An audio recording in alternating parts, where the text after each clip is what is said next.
É o seguinte, essa história começa em 97 por aí. Obrigado ao nosso roteirista, inclusive, também. Que Felipe. Eu dizia que eu acompanhava muito a Rádio K, né? Sim.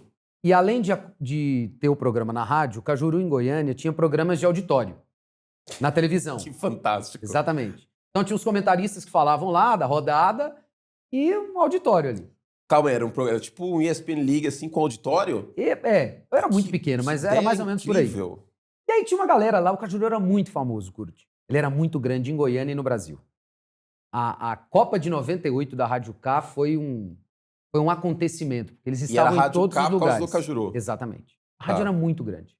Rádio 730 AM em Goiânia. Eu trabalhei nessa rádio depois. E eu ia nesses programas de auditório, meu pai e minha mãe me levavam. E aí, quando acabava, eu sempre queria tirar uma foto com ele, com os comentaristas, eu adorava todos. E eu imitava o Cajuru. Tava lá, nem sei como o Cajuru falava, hoje eu não sei. Mas eu ficava lá imitando ele. E ele adorava aquilo. Eu sou de 91, 97, eu tinha 6 anos. Não fala isso não, que eu sou também.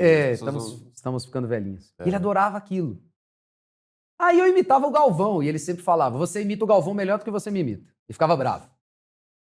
Aí um dia o Cajuru falou assim, você quer conhecer o Galvão? E aí eu fui conhecer o Galvão. Então, na verdade, eu conheci o Galvão 2 vezes.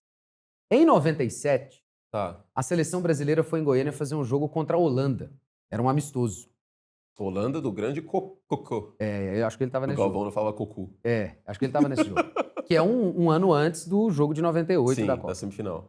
E o Cajuru me levou num hotel em Goiânia. E eu fiquei lá, com terninho e tal. Gravatinha. Essa história você nunca contou. Essa história eu nunca contei.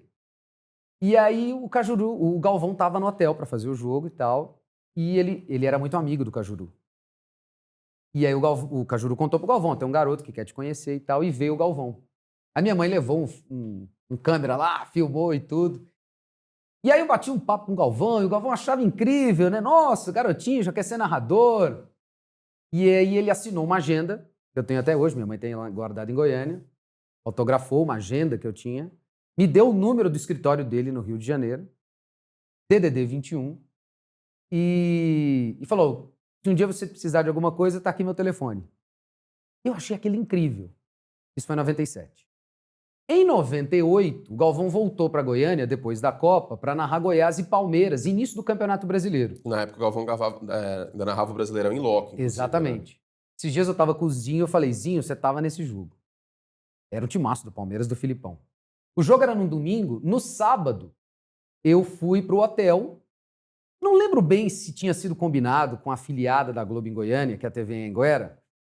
Minha mãe vai saber disso melhor. Mas eu fui pro hotel, o Galvão deu uma entrevista para a afiliada da Globo, e lá eu entrei para fazer uma participação com o Galvão. No hotel? No hotel, no link lá. O mesmo hotel do Palmeiras, inclusive. O repórter tá lá ainda em Goiânia, o Rafael Seba. O tempo passou e ele continua lá, é um fenômeno da comunicação em Goiás. Trabalha para o Sport TV, para o Premiere, para quem acompanha só aqui de São Paulo, né? E aí eu entrei nesse link ao vivo, depois, no fim da entrevista do Galvão, e fui imitar o Galvão. Então eu sentei no colo do Galvão e fui imitar ele. Falando a chamada da Globo, era Globo e você, um caso de amor. Esse era o slogan da época. E fiz uma abertura de jornada, um gol do Ronaldinho, tinha acabado de ser a Copa, né? Eu adorava o Ronaldinho e tal. E assim foi aquele encontro. Depois desse vídeo que está por aí na internet, o Galvão e a equipe dele eles me chamaram para acompanhar o jogo na cabine. Aí aquilo, eu tenho certeza que aquele dia me fez ser narrador. Porque, pensa, eu já gostava muito, já me interessava muito, eu era louco por aquilo. Casa. E com 98 eu tinha 7. Com 7 anos de idade, eu fui parar na cabine da TV Globo com Galvão Bueno. Tava o Falcão, José Roberto Wright e a dupla Gian e Giovanni. Da excelente música Convite de Casamento, que é um clássico. Muito boa mesmo. Porque na época a Globo levava artistas, né, para jogos, assim. Então o Zezé de Camargo e Luciano apareciam muito e tal. Naquele jogo era o Gian e Giovanni.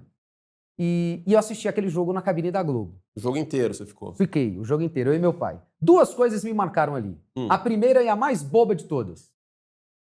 Tinha um frigobar na cabine e eu achava aquilo incrível. Tinha um frigobar? Tinha um frigobar. que tinha no frigobar? Não, eu lembro de refrigerante, porque na época eu adorava refrigerante de laranja. Tá. E aí, sei lá, o Falcão tomando um refrigerante vendo o jogo. Falei, cara, que incrível isso. Não tinha suco e tal, salgadinho, mas o frigobar me marcou. O que marca também a minha campanha, que eu já estou há 3 anos pedindo uma máquina de gelo na ESPN, e a gente não conseguiu ainda essa máquina de gelo. É verdade, o Ó, Galvão já tinha um frigobar nos frigobar, anos 90, hein? Eu não tô pedindo um frigobar na PD. Queria um frigobar? Queria. Mas uma maquininha de gelo ali ia ser bom, pô. Mas, E outra enfim, coisa que me marcou foi uma bronca que eu tomei. você tomou bronca do Galva? É, porque assim, eu sou torcedor do Goiás, não nego. E o Goiás fez um gol de pênalti naquele dia, e na hora que saiu o gol, eu reagi como um torcedor, né? Uhum. Gol! Aí o cara que cuidava do áudio... Ah, silêncio. do cara do alto. É, porque o Galvão tava na minha frente narrando o gol, porra. E eu ali, né, querendo comemorar o gol. Que jogo que era? Goiás e... Goiás e Palmeiras, Campeonato Brasileiro de 98, terminou 1-1 esse jogo. Tá. Acho que é a terceira rodada do campeonato, alguma coisa assim. Naquele ano o Goiás, inclusive, foi rebaixado. E aí, enfim, fui embora e fui encontrar o Galvão só anos depois e contei essa história pra ele.